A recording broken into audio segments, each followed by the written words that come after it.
everyone. Today we will be making a baby blanket. I know I've made one before on here already, so I'm gonna keep this short and brief. This time I will be adding a backing to this one, so I'm really excited about that. I have not decided what size I want to make this baby blanket yet. I know I want it to be fairly big, but I don't want it to be like too crazy. So my plan is to use a 8mm hook. You can't see that, can you? A 8mm hook, and just see where it goes from there. I will put on the screen how many chains I did, and then at the end I'll show how many rows I did. And I think I'm going to double crochet them this time, but I might end up using a different stitch because I'm in a different stitch type of mood. So I'm doing a different stitch every day for the month of May. Look at me out here rhyming. But because of that, I feel like I want to do different stitches all the time. Like, I'm not trying to do the same thing all the time every day. So I just did half double crochets for my square. So I think that I'm going to do, I don't know, actually, hold that thought. Let me figure out what stitch I'm going to use, and then I'll let you know after I put the chains, after I get the chains together, okay? Okay, hello everyone. There's been a change of plans. So instead of using an 8mm crochet hook, I'm using a 5.5mm crochet hook. Oh, it's upside down. I'm using a 5.5mm crochet hook for this project. And I have decided on a stitch. So I am going to be doing a waffle stitch blanket. And honestly, I've never done a waffle stitch blanket before. I've done waffle stitch patches for a blanket, but never an entire like large square. So I'm about to do 89 chains, and we'll just see where this goes. Okay, we'll just see where this goes. I'm really excited, honestly, because if this works out, this will probably be like the baby blanket that I'll end up selling on my shop, because I love waffle stitch, and hopefully it doesn't take me this long. I'm gonna work on it for about an hour tonight, and then hopefully by tomorrow I can have it done by the time I get off work. All right.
Alright, hello everyone. It is Thursday night. I was supposed to be done with this blanket by now, but as you can see, I still have a ways to go. I have one ball of yarn left, and I think that'll be enough, honestly, but I wanted to be done with this before 12 o'clock because I did start a new work schedule. The amount of time that I have to make projects has gone down, and I really thought I was gonna be done with this blanket by now. But I do need to go to sleep so that I can get up in the morning. Because I do have work tomorrow. So I'm gonna try my hardest to get done with at least a couple more rows, and then show you guys the final product probably in a short next week, because I really want to be able to get this video out, but I know I'm not gonna be done by then. So what I'm gonna do is I'm just gonna turn this into a vlog. It'll just be a week-long crochet with me, and we'll see where that goes from there.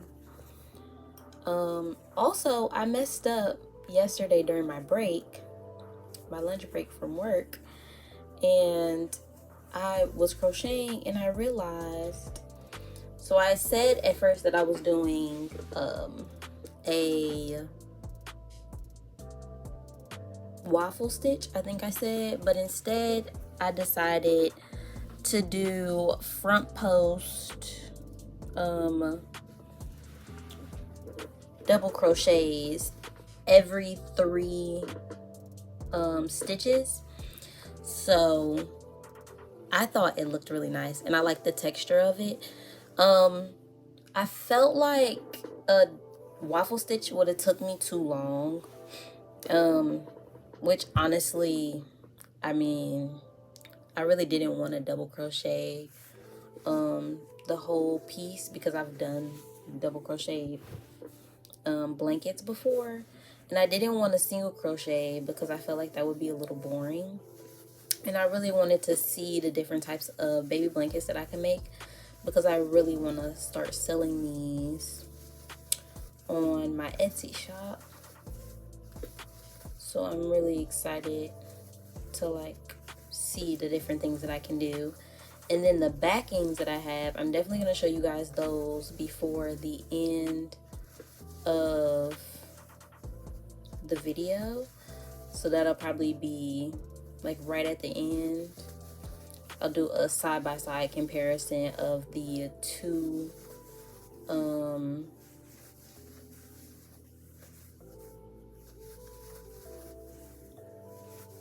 fabrics that I want to use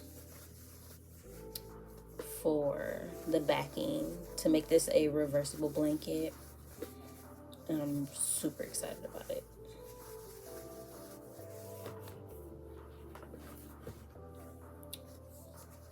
So I'm gonna finish off this row and then show you guys how much I got done, and show you those fabrics that I had picked out from Joann's. So thank you guys so much for watching. See you here next week, Friday. All right, so this is the first fabric that I have, and honestly I think this is probably like my favorite pattern that I have so far. Like, I know it's Halloween-ish and we are in May, but I don't really care about that because I love Tim Burton and I love The Nightmare Before Christmas. Sally is forever my favorite character, and I just thought it would be cute. This is also a good one. The purples don't really match in the blanket, but I could see how these two could go together. So those are my two options for the backing for this blanket. I was always thinking this one just because this was the one that I wanted to use when I first picked up this yarn. But now that I'm looking at it, this one doesn't seem bad either. And plus I have more of it. So if I mess up, I can always do it again. I can always retry. With this Nightmare Before Christmas pattern, I cannot retry. It's stuck with what it's stuck with. So maybe I will use this one just because I'm scared. So I will end up washing this, cutting it to size, and then sewing it on the back of this blanket. And this is how long the blanket is. Like, it's actually, like, we've actually gotten pretty far. This is the wrong way, technically. So technically the blanket is this big. It is 36 inches wide and it's 25 inches long so far.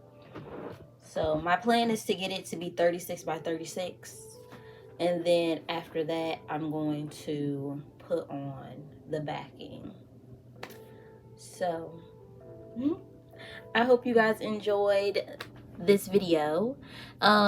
If you enjoyed this content, please like and subscribe, and I will be here next week Friday. See you then.